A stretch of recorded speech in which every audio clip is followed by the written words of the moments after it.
Dans cette capsule vidéo, tu vas découvrir les nouvelles idéologies qui sont nées au XIXe siècle au cours des révolutions industrielles, c'est-à-dire les nouvelles manières de penser la société et son fonctionnement.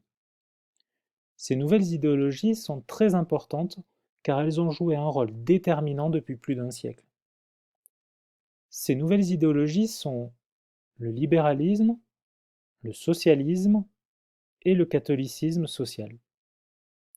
Étudions maintenant trois textes successivement pour tenter de comprendre chacune de ces idéologies.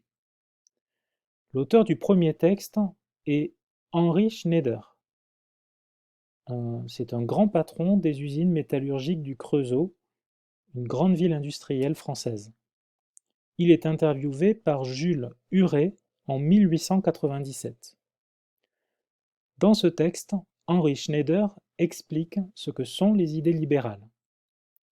Il oppose les ouvriers qui travaillent dans son usine et le patron, lui-même, Henri Schneider, qui prend des risques pour s'enrichir en avançant son capital dans sa boîte, c'est-à-dire dans son entreprise.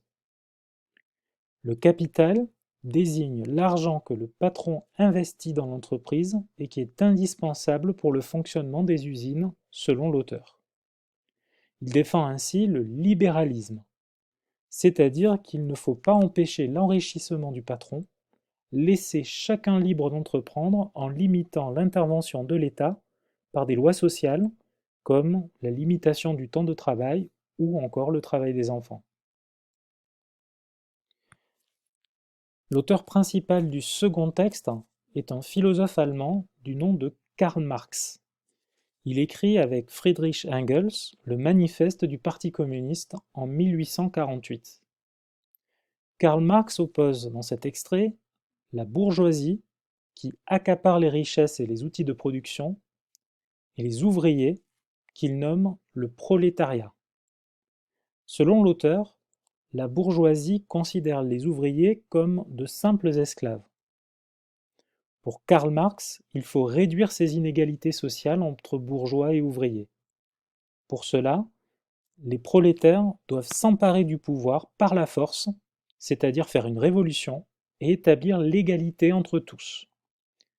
La théorie socialiste développée par l'auteur se nomme le communisme. Enfin, l'auteur du troisième texte est Léon XIII. C'est le pape, c'est-à-dire le chef de l'Église catholique. Il écrit l'encyclique Rerum Novarum, des choses nouvelles en français, en 1891. Selon lui aussi, la société oppose les riches et les pauvres, c'est-à-dire l'ouvrier et son patron. Ces deux catégories sociales sont liées. L'ouvrier doit fournir sa force de travail de manière libre, alors que le patron doit faire preuve de respect à son égard. Par le biais de cette encyclique, le pape souhaite que les ouvriers et les patrons ne soient plus ennemis.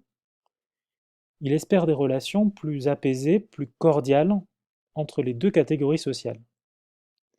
Jetons maintenant un œil à la correction finale du tableau que tu devais compléter. Fais une pause dans la vidéo pour corriger tes réponses dans ton cahier et n'oublie pas de réaliser l'exercice en ligne pour vérifier que tu as bien compris ce que sont ces trois idéologies.